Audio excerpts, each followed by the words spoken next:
Warning, incoming game over. Warning, incoming game over. Oh, and apparently I've lost Anand. I know he's here. It's just the video. There we go. Technology. Hey, Hello and welcome back to Game Over Calgary. My name's Conrad Krausert. Beside me is Anand Unithan, and you probably think I'm dressed like an absolute idiot, wearing pink and blue for a Calgary Flames game, but hey, I just had to go shoot some stuff for a self-promotional thing. And hey, the Flames are already eliminated. We all know what's going to happen for the rest of the season. But the Calgary Flames keep it closer than last time. Only fall by a final score of 3-1. Maybe should have been 2-2 if we didn't have those gosh darn offside reviews. But hey, the Colorado Avalanche defeat the Calgary Flames to win the President's Trophy. So at least we're that part of history. Your thoughts, Anand? you know, I am proud of the efforts from the Flames. Despite them being eliminated, they come out playing nitty gritty, except for that 1-9 loss we talked about last week. So much better game considering the Avalanche basically had nothing to play for. Even though they were still super, they were the team that had the highest danger chances and all that stuff. So I applaud the Calgary Flames. Great effort. But also you would like the loss, especially considering you want to pick way better than other teams who are fighting for us for the high draft picks. So in that scenario, you can be all right with the regulation loss, and you can also congratulate the Colorado Avalanche for winning President's Trophy and winning everything in the league tonight. Yeah, it's a bit of a weird one because I came into this game and because you did the last time the Flames visited. Is it still called the Pepsi Center? I can't remember what they're. Ball Arena. Oh, it's Denver. Ball Arena now. Yeah, of course. Anyways, heading to the Ball Arena, it's a tough building to go into, especially this year. Hey, and like even though the Avalanche are missing Nazem Kadri and a couple other stars, including Cale Makar, who got injured against the Calgary Flames.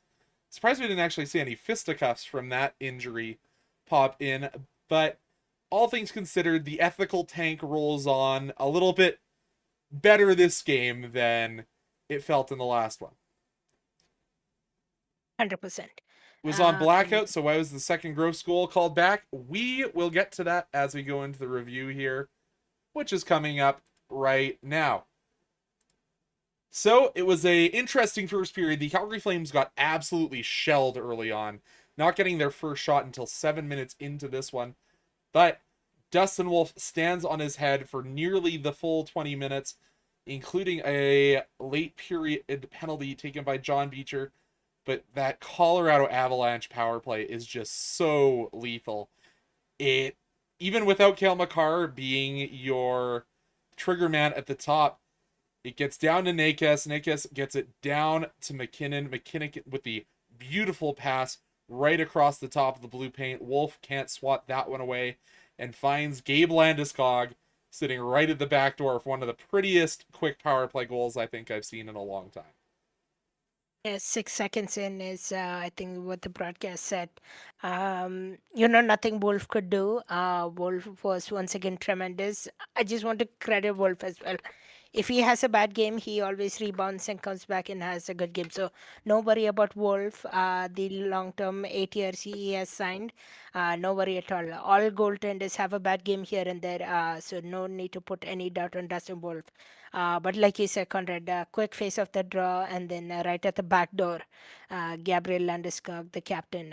So nothing, nobody could do. I mean, if they could have tried to defend it and clear it out, maybe. But again, the Colorado Avalanche are a power wagon. You can't do anything to stop them. Yeah, you would have loved to see Michael Backlund win the draw, but obviously they're against one of the toughest face-off teams in the league. And obviously, Michael Backlund not feeling like himself due to the fact he was missing his usual line mate, especially on the penalty kill, Blake Coleman. Congratulations to the Coleman family. We heard numerous times throughout the broadcast today that Blake and everyone involved in giving birth because I think Blake Coleman's probably the least likely to have anything happen during a birth, because his part of the whole thing's already done. But good to hear that everyone's doing all right. Mom, baby, and Blake doing all good. Apparently, he had flown to Colorado, didn't just stay in Dallas, had to fly back, is what I'm hearing. So, Yeah, that's correct. Derek will shared this story on Sportsnet 960 how he saw him at the hotel when the team landed on the flight, and then 1 hour later he was ready to go fly back to Dallas. So yeah, yeah, hadn't unpacked interesting his story. bag, hadn't gotten the suit out quite yet. But I'm just looking at this, and the Flames don't have anybody on this roster that has as many points as Nathan MacKinnon has assists this year. Picked up his 73rd assist of the season. I think he's pretty good at this hockey thing. I wonder if the Flames will ever get a guy like that. But we continue on. Second period again, Dustin Wolf getting shelled. He got shelled 12 shots to 8 in the first. The Flames actually picked it up after not getting a shot to the 7th minute.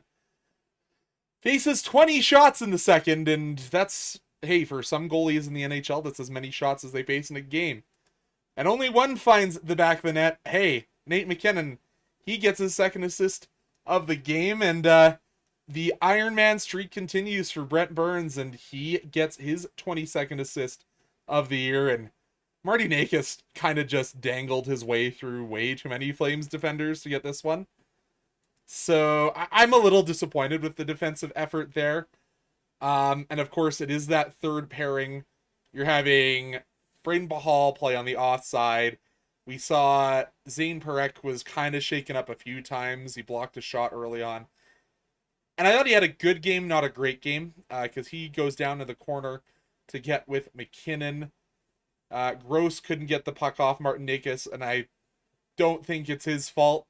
That's a tough pair or a tough draw for this fourth line of the Calgary Flames. The only guy I think that maybe had a chance is Adam Klapka if he steps his body into him, but Klapka was up at the point. Hey, you said it. They're a unit on Colorado for a reason. There's a reason they're winning the President's Trophy.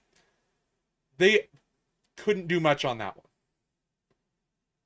Yeah, 100%. Maybe even Pahal was right there, but he couldn't do much either. Just dangled past him, and Pahal tried to even get his stick, and I think his stick wasn't long enough to get there. So yeah, Martin H's taxi past Dustin Wolf, and all of a sudden, and it was a fun one to watch too. Like Dustin Wolf tried to say that he tried to spiral in front, but couldn't get it back door at all, or stop it at the back door at all. So, nice sneaky one by Martin H's.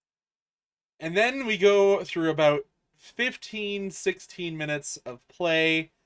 Colorado kind of sitting on the back foot, knowing that, hey, we can just coast this one home, pick up our President's Trophy at the next game.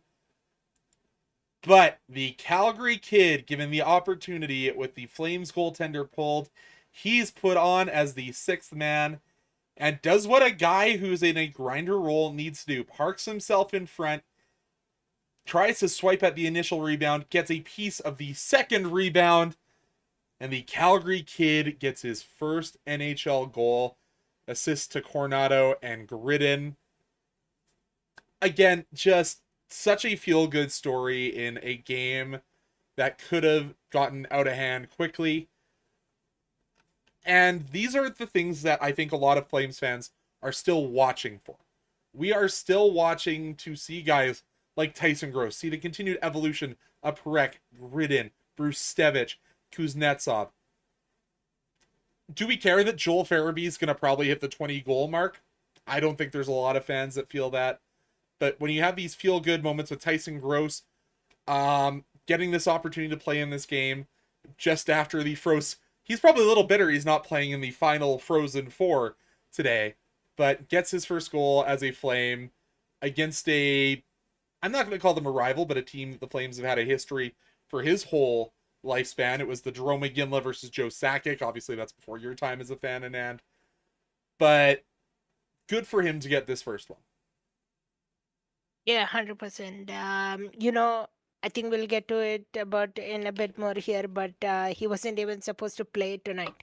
It was going to be Johnny Beecher and Ryan Strom misses his first NHL game right after the trade deadline, who has been also a decent, good story. But kids like this, Jan Kuznetsov, Zane Perek, Matvey Gredin, who continues to be elite in passing, Mac Coronato, those are the stories we are watching. And if you can get Tyson Gross, Matvey Gredin, Mac Coronato on a goal together, like we saw one against the Dallas Stars, that was Zane Perek, Matvey Gredin, and Mac Coronato.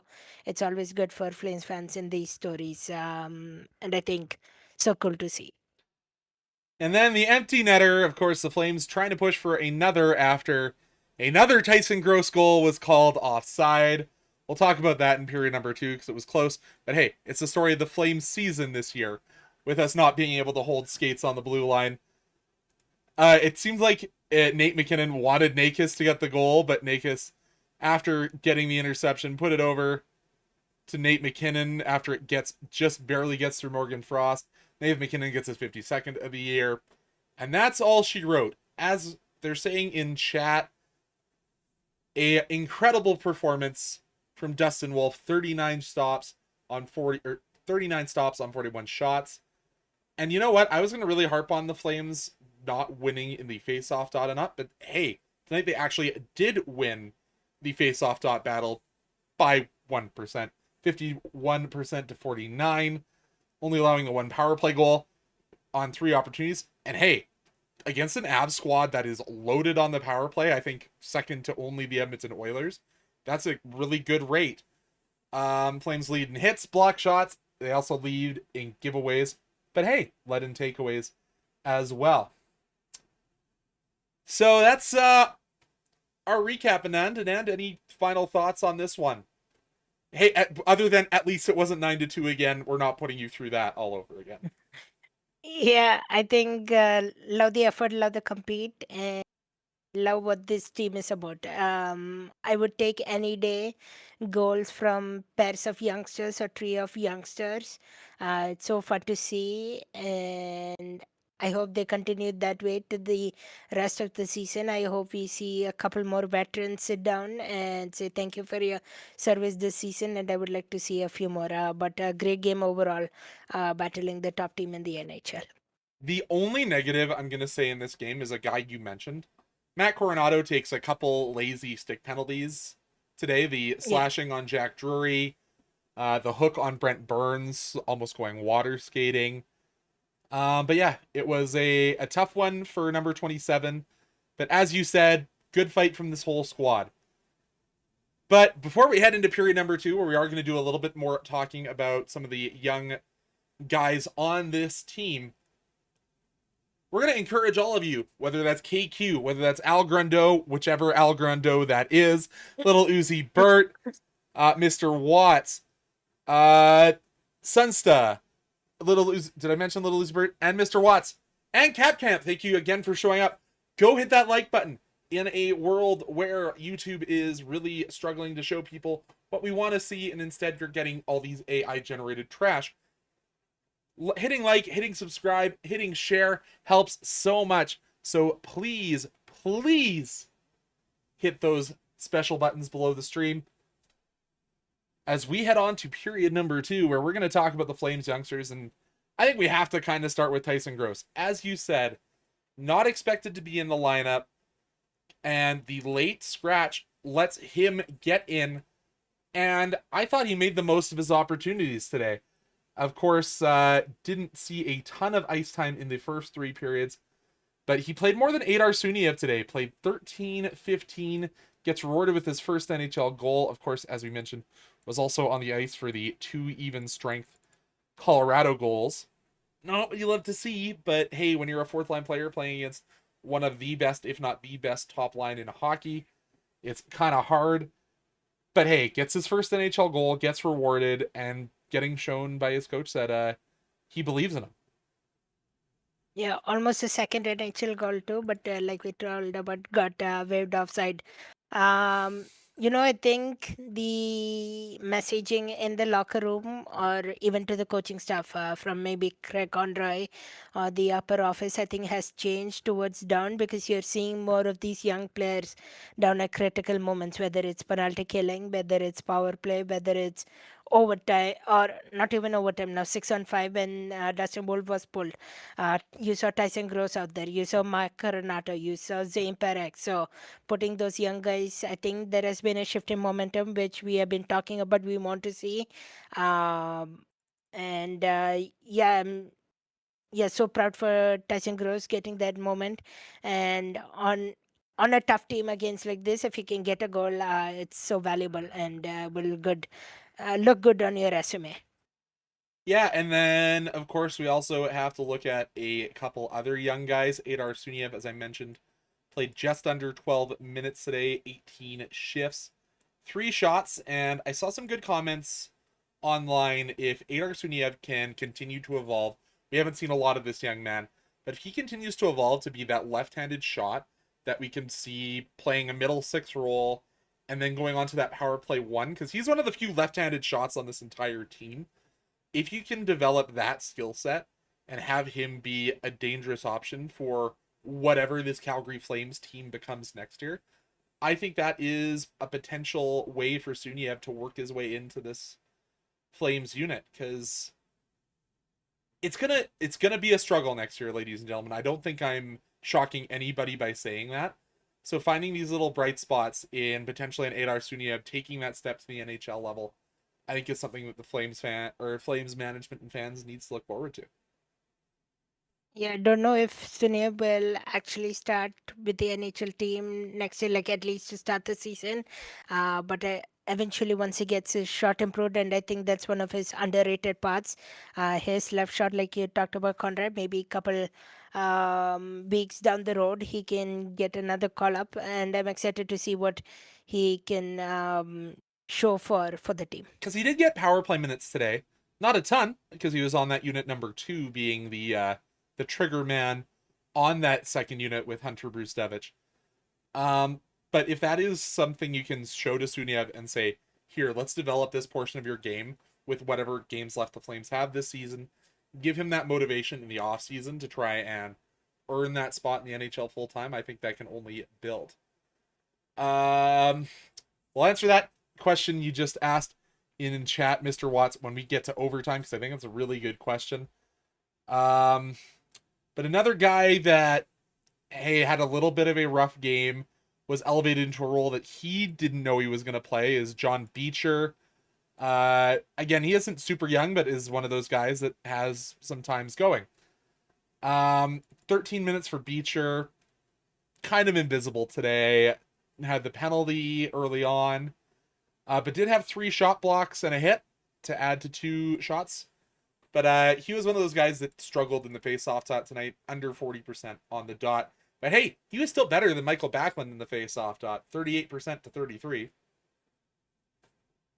Yeah, I think that's one positive. But Johnny Beecher, apart from that one game where he had 2 goals, I think he hasn't been as impactful as other players we have seen. So I wonder what his long-term scene will be. I don't know if he'll fit with Calgary. Once again, we have so many bodies right now that can be playing better. So yeah, we'll see what the future is for Johnny Beecher is gonna look like. But like you said, didn't look as impactful tonight either. And Matt Gridden has the assist. Again, I think he'll continue to improve and get better, but we're not going to really spend a lot of time on him because he's already set expectations. He is already continuing to build. But let's talk about the defensive duo of St. Prek and Hunter Brustevich. They said on the TV broadcast they're talking a little bit about how they were starting to see Brustevich and Prek play that left side because, hey, we're already eliminated. Might as well give them some time playing on that offside because there'll be nights where that's mandatory when it's not just making up for the absence of Kevin Bahl. Um, what were your thoughts today from this pair of young Flames defensemen? Both Bristovich and Perek, especially Perek, I love that he's shooting more, that he is trying to score more. He has a lot more points than the first half of the season. That I like, but he has his defensive struggles as well. So he would need to work that during the off season or the summer. On the end, Bristovich really composed, really playing well, and I hope he's part of the blue line in the future coming forward. I think he has been a really great youngster to be part of that blue lines, and he has fit with almost every partner he has got as well. He has been switched around here and there, and that really works for him. I don't think I've seen him stressed or underwater just yet. So I think he's a good fit for any partner, whoever maybe goes down. I don't want to say injury wise, but whatever happens, I think he's a good fit for any partner in the blue line. I think having that time with Joel Hanley really actually, as much as I loathe to give Joel Hanley any props, gave him the ability to kind of calm himself down. Because when Hunter Brzustevich came in, he was supposed to be this offensive powerhouse like he was in the WHL, but has evolved this year in his first year as a full-time NHLer. I call him a full-time NHLer, but I believe he only played 30 games. But it's not in and out of the lineup like Perek has been. Once he got back into this roster, he hasn't made a move. And so I think it's been very impressive. The other one that we didn't talk about, who I always forget is also playing in only his first pro year. Of course, he played one game last year. Is Yan Kuznetsov, who has quietly played the most games out of any of the Flames rookie on the back end. Like 55 games played this year. And for a guy that's a young player, only 24, for him to come in and play 55 games and only be a -7 on the year when he's been playing with Mackenzie Weegar, who is infamously way down in the plus-minus department for periods of this season. Really, I think you have to be proud of what Yan Kuznetsov, of course, as we said, he's 24, not into the early 20s like the rest of the Flames rookie defensemen, but a really impressive season from Kuznetsov. Yeah, I think him not being talked about much and him staying quiet on that back end and continuing to play almost every single game, I think that's a statement. Apart from him being injured for the couple of games and staying away, I think that's a good statement that he's a really good fit for the blue line, and I don't think he's going back to the AHL anymore. He's going to stay up here full term, and I think 24 is also the timeline the Flames are looking for, so you can still categorize him as that young guy who the Flames is targeting. So good on Kuznetsov. I don't think there are much complaints from me coming on Kuznetsov and either.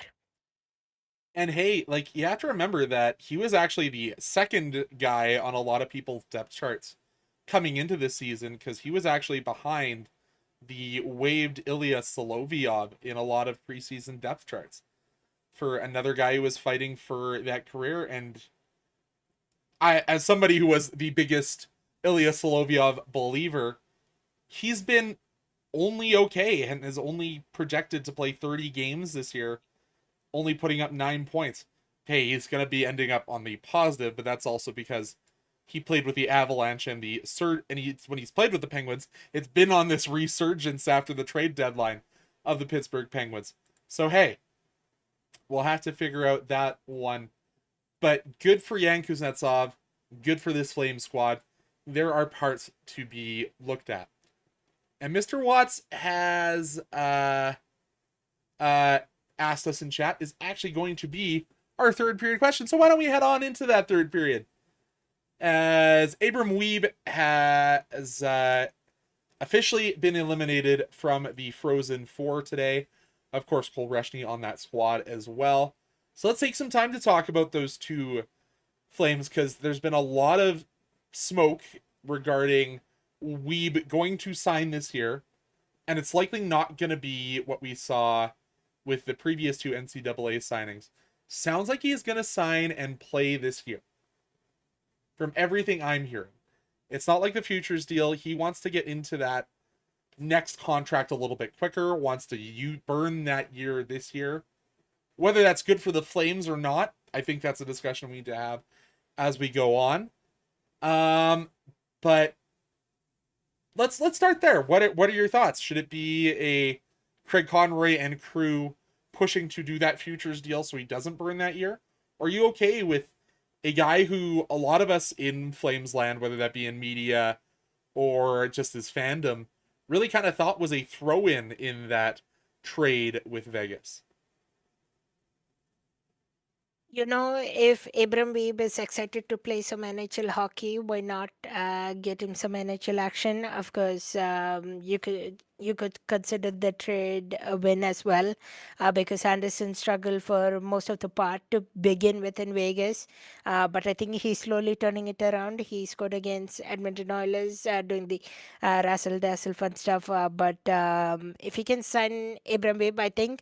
I've heard rumors that it could be done as early as tomorrow, maybe now that he's officially eliminated. So I don't mind saying him. But the question is,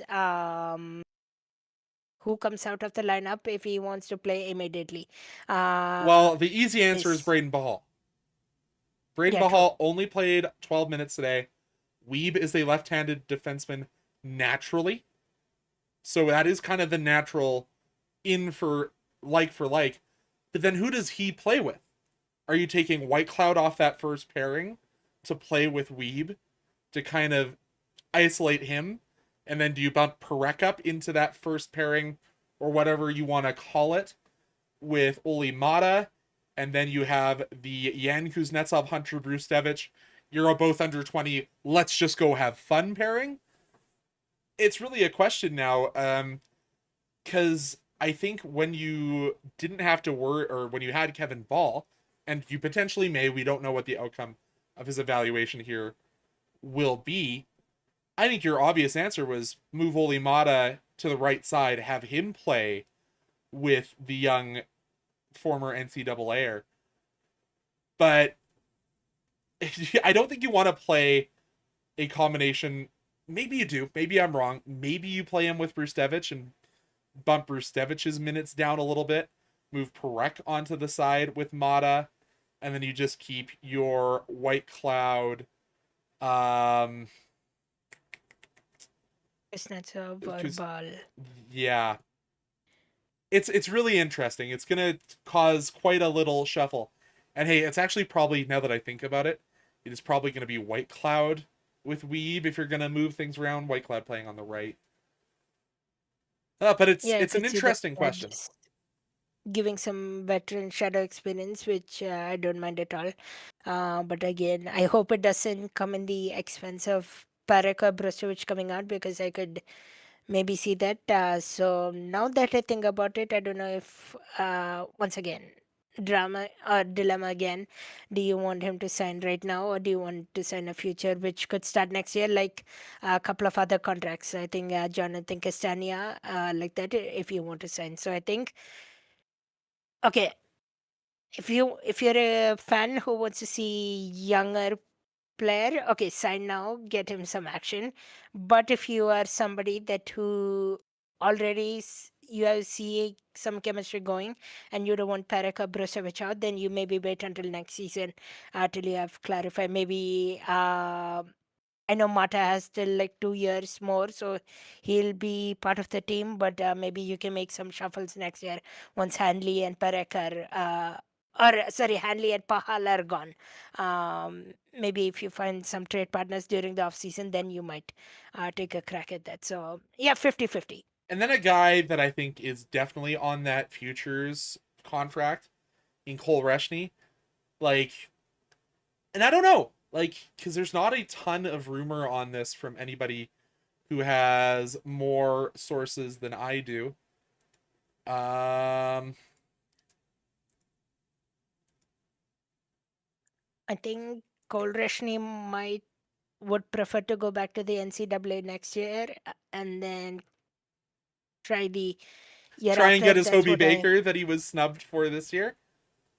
yeah. Um, And that's where I'm leaning, because we have to remember that Cole Rushney is in his first year in the NCAA, and it's still going to be a good North Dakota squad that he returns to next year. And we all know, as I said earlier in the chat, or earlier in our discussion, that the Flames are not going to be good next year. So is there a big rush to bring Rushney up? I don't think so. And it was just a timeout, by the way, on Algrundo. He can come back in 10 minutes. I just need less emoji spam. But continuing, I'm kind of that mind where the Flames are not going to be competitive. So why bring Rushney in? Unless he's saying, you sign me now or I'm going to Adam Fox my way out of this team. I Which think I don't yes. think so. So I agree. After we both got to know his sibling a little bit when he was with the Okotoks Oilers. I and don't. also now, say Trojans. I've called a couple of games.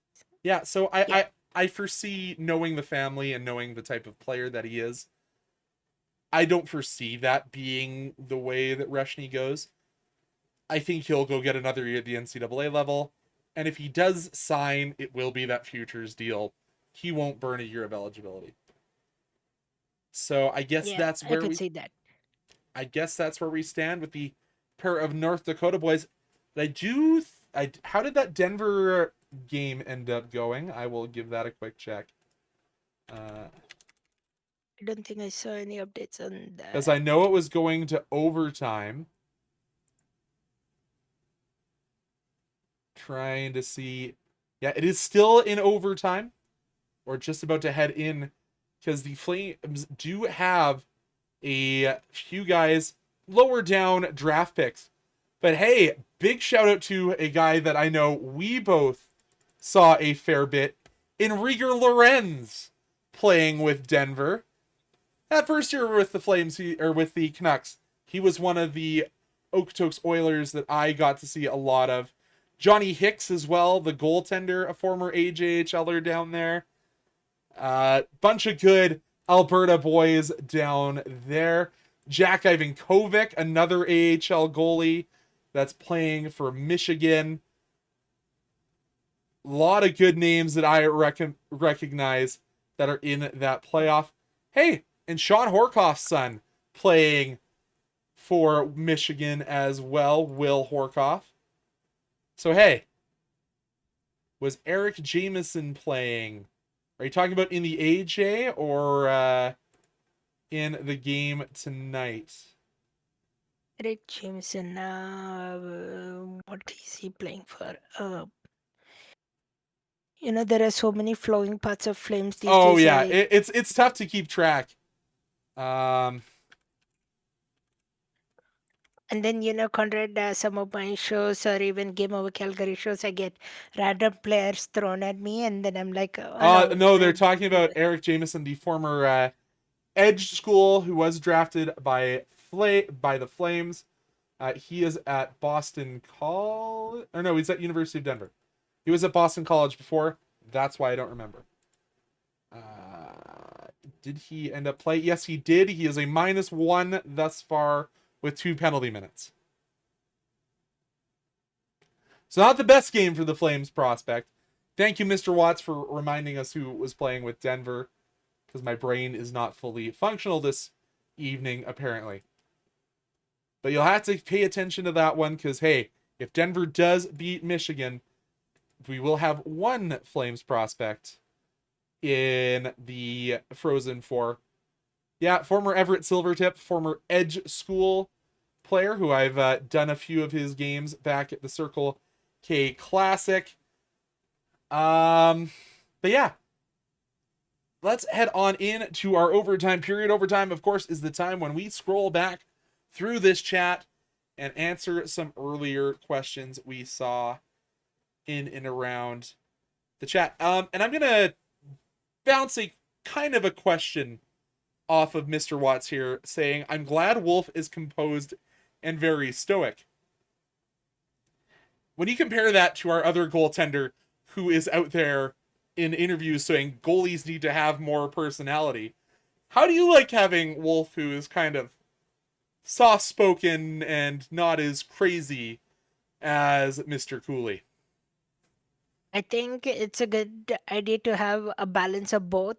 I think even in a family household or even in a brothership or even in goalie tandems, if you have one goalie that's really vibes, there is one you can bounce off one another. If you need a quiet time, you can maybe rely on Dustin Wolf. If you need high energy vibe time, you can vibe on Devin Cooley. So I think having a mix of balance of both, I don't mind it at all. And I think both of them are a great tandem, a great story so far for the Flames. And then a lot of comments about how Dustin Wolf performed today. Back to vintage, as much as we can call last year, vintage Dustin Wolf. Yeah, it was good to see this performance.